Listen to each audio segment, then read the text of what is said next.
In order to be eligible for gifted programs in public schools, students must meet specific eligibility criteria. One piece of evidence used to establish eligibility is a measure of creativity. School system personnel frequently administer the Torrance test of creative thinking to determine whether a student meets these criteria. Ellis Paul Torrance, the person who is the focus of this e-tutorial, created the Torrance test of creative thinking. His humble beginnings in Milledgeville, Georgia, led to a prolific career in creativity research and earned him the title, the Father of Creativity. In this e-tutorial, I will tell you a little bit about Dr. Torrance's life. You will also learn about his accomplishments prior to 1969. These include the precursor to the Torrance test of creative thinking, the Minnesota test of creative thinking, the threshold hypothesis, and the beginning of the incubation model. I will also present a summary of his contributions after 1969. Before we learn about Torrance's career, let's talk about his life. Since he is from Georgia, I was primarily interested in learning about his life here. Torrance was born October 8, 1915, near Milledgeville, Georgia. His parents were Ellis and Jimmy Paul Torrance. He had a sister, Ellen, who was 4 years his junior. His parents sharecropped on his grandfather's 700-acre farm. Given that his father and grandfather were both farmers, it was assumed that Torrance would farm the land. Despite his efforts, though, Torrance lacked an aptitude for this. He started school later than his same-age peers. He began in 1923 when he was 7 years old. The trip to and from school was a 6-mile walk. When Torrance reached a typical age for school entry, his parents did not feel confident he could defend himself from older and stronger children. When he reached an age where he could be trusted to walk the trip, he started at Union Point Elementary School. The two pictures on the left are of the school building during 1954. His 3rd and 4th grade teachers encouraged creative writing and reading. He became an avid reader, and when he was out of school for 6 months for an appendectomy in the 4th grade, he read college textbooks to pass the time. As mentioned earlier, Torrance's father and grandfather worked the land, and it was assumed Torrance would follow in their footsteps. As he aged and wasn't able to master the art of farming, his parents decided he needed to focus on a formal education because he would not be a successful farmer. Torrance wrote an article about his transition from the farm to a formal education. In the top paragraph, he talks about his ineptitudes. I couldn't even make a mule plow a straight row. How I tried. The harder I tried, the worse the mess. The most skilled thing I was ever allowed to do was to break ground before the roads were laid out. Because of his struggles on the farm, Torrance's father decided his future depended on getting a formal education. In the article, Torrance explains how his dad responded to Torrance's difficulties. One day at the supper table, when Torrance was 13 years old, his dad said, "It's plain now that you'll never be able to make a living on a farm. You'll have to go to town and you'll have to get an education. It's time you learn to eat peas with a fork." Torrance attended middle school and high school at Georgia Military College in Milledgeville, Georgia. Because of his appendectomy and a heart palpitation, he was rejected for military training. When his peers were doing their drills, Torrance spent his time studying. After he graduated high school, he enrolled in Georgia Military College's 2-year college department. He found a job at the library, which piqued his interest in research.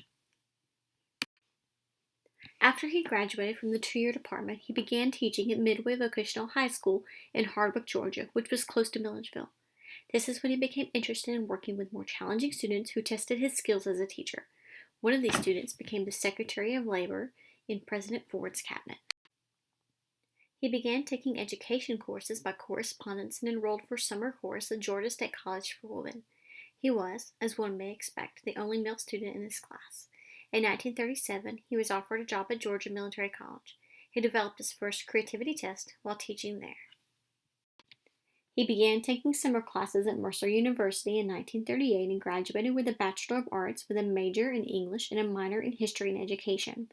From Mercer, he went to the University of Minnesota to study counseling psychology. He graduated with a Master of Arts degree in 1944 with a focus in educational psychology. He wanted to pursue his doctorate but lacked the financial resources, so he returned again to Georgia Military College. He became the principal of a high school department and registrar of the junior college department. He didn't stay in Milledgeville long, though, because within the year he accepted a full-time counseling position at the University of Minnesota. He was drafted in 1945 and was a psychiatric social worker and a psychologist in the Army. After this, he worked at Kansas State University until he began full-time doctoral studies in the University of Michigan. After his studies, he returned to Kansas State. He left there to work with the Survival Research Unit of the U.S. Air Force Advanced Survival School, where he was interested in working with fighter pilots because of their creative responses and the standardized assessments. After his tenure with the Army, he returned to the University of Minnesota until 1965, when he moved back to Georgia and took a position at UGA. Torrance researched creativity. In order to establish a common understanding of the word, creativity is, broadly speaking, generating novel and useful ideas. After Sputnik and J.P. Guilford's presidential address to APA in 1950, creativity research found its voice. Guilford introduced a theoretical model for the structure of the intellect that Torrance used as the theoretical foundation for his test, the Minnesota Test of Creative Thinking. He developed the Minnesota Test of Creative Thinking because he believed that in order to engage in creativity research, he needed a way to measure creativity. This test later became known as the Torrance Test of Creative Thinking.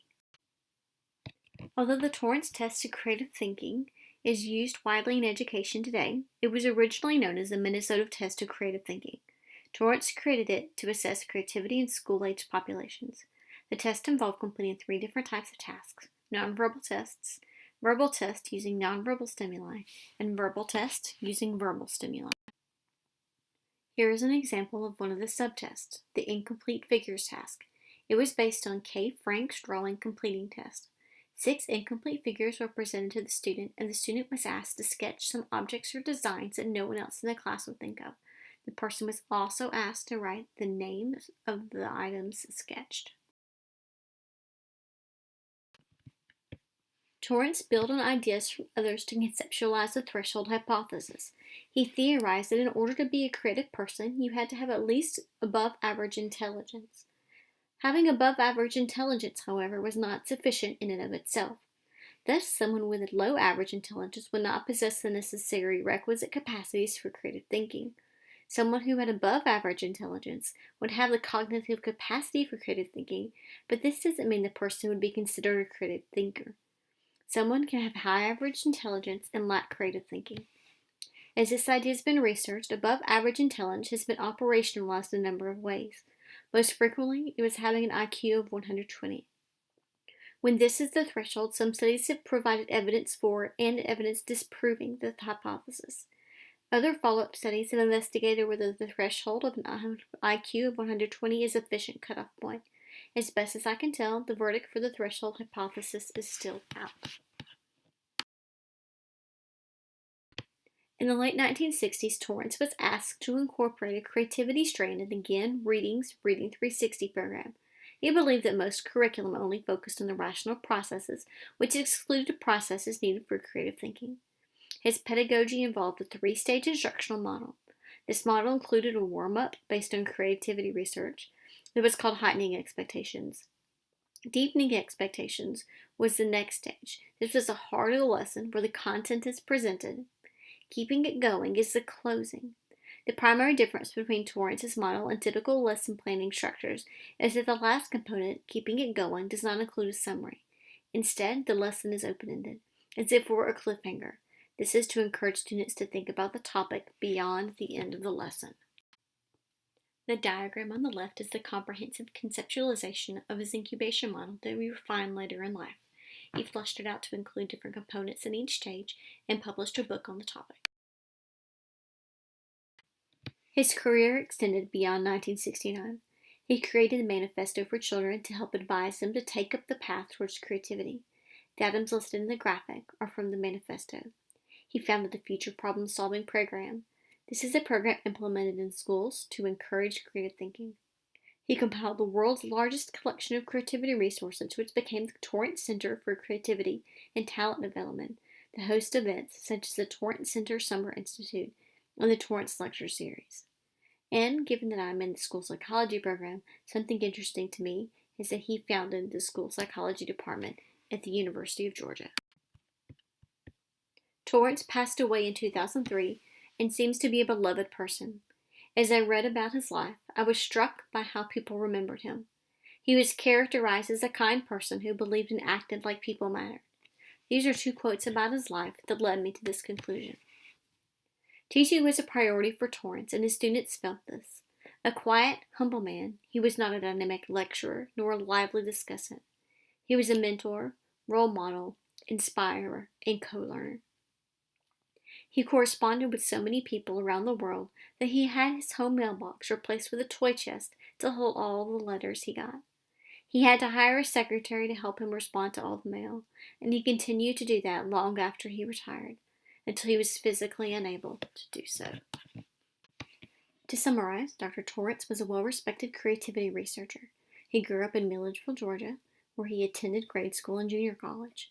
Throughout his career, he worked in public schools near Milledgeville, Georgia Military College, Kansas State University, the U.S. Army, the University of Minnesota, and the University of Georgia. He is most notably known for developing the Torrance test of creative thinking.